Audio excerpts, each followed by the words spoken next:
I think if you put your mind to it, you can do anything you want. As long as you think positive, you can do it.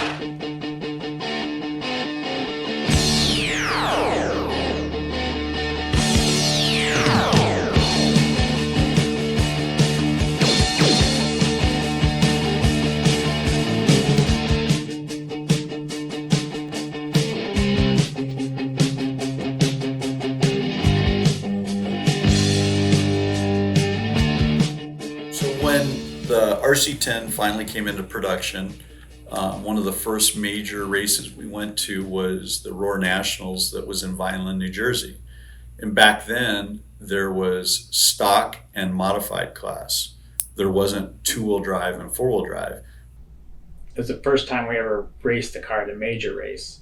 And Halsey not only won two-wheel drive, but he also won the modified or open class.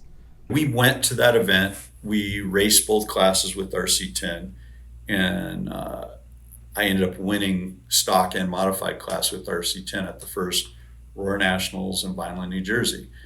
Then when we went to the World Championships, which I believe was a year later, the IFMAR Worlds, then it was two-wheel drive and four-wheel drive, which same today, it's two-wheel drive and four-wheel drive. But back then, I think we had to use stock motors in two-wheel drive class.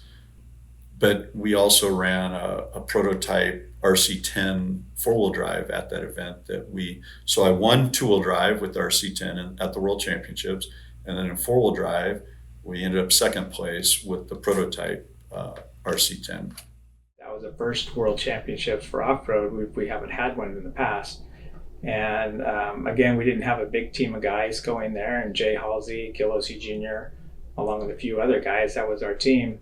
That was an event that I actually did not go to, and I kind of kicked myself for not going. But because we were so busy with trying to do mass production of the RC10, I was better suited to stay back at the shop and work through the production. We were making chassis, motor mounts, shock tower, just basically everything. And so I had to go there to kind of work with the production and keep it going because we just had so many orders. I kicked off, the beginning.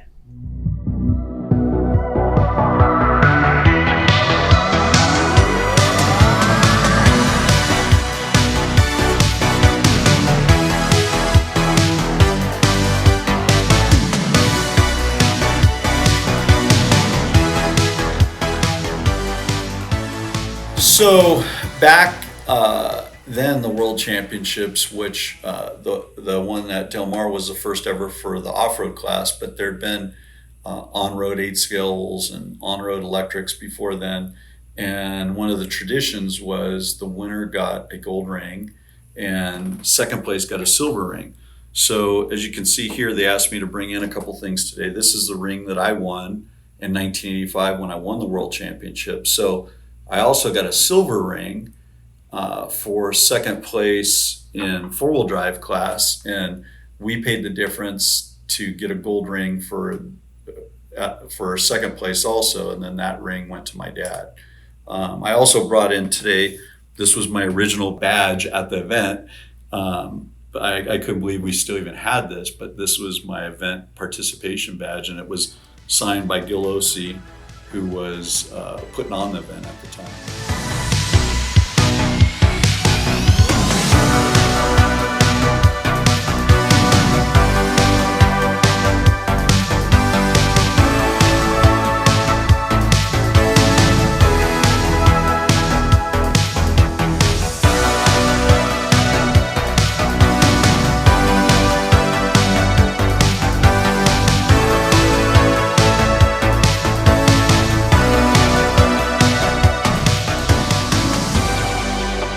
Yeah, so what's pretty crazy is back then, I wouldn't say there was as many major races as there is now. I mean, it seems like there's a pretty significant race every weekend. Back then, there was probably 2 or 3 major races a year. There was the World Championships, which this was the first one, and then there was the Nationals for Roar, and then there was Orca.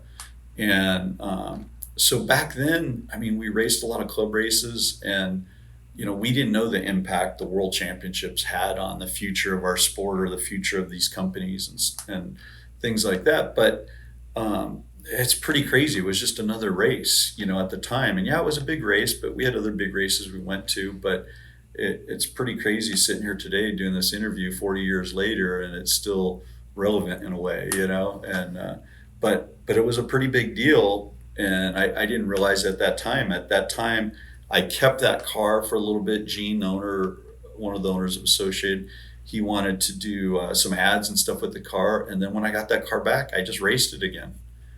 So it didn't go on a shelf. It was just another race at the time to me, and so it is pretty crazy looking back, the impact it had on my life, but also with these companies and what it's done for the sport.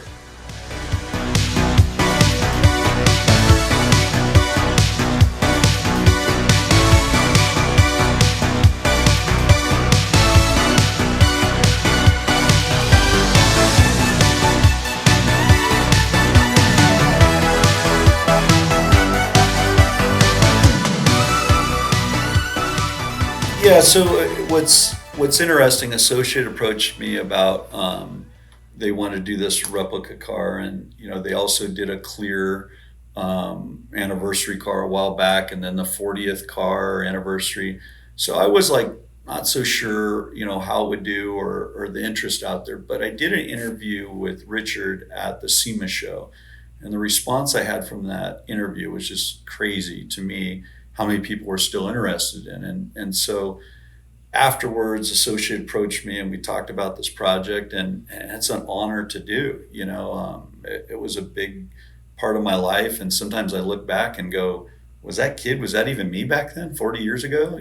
But it's pretty crazy, something I did that long ago, and it's still, relevant.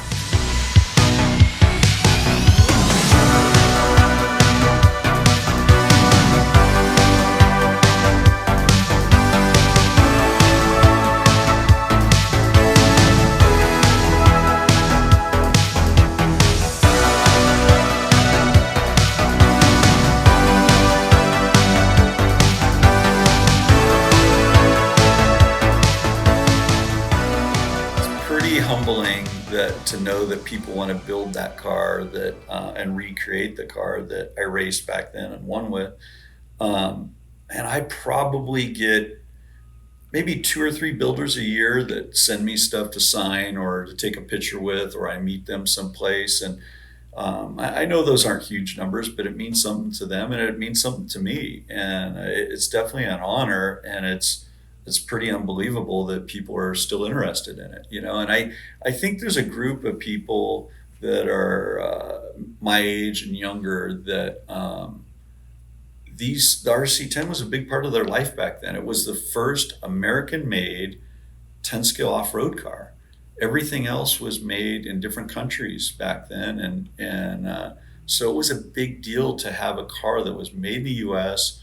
that was designed, engineered, tested, everything here, and you could approach any of us at the track. I think it was a big deal back then, and I think these people that, even from the emails I get from people, man, that was such a big part of my life back then. I had an RC10, or I still have my RC10 from back in the day, and it's crazy how it developed, the car.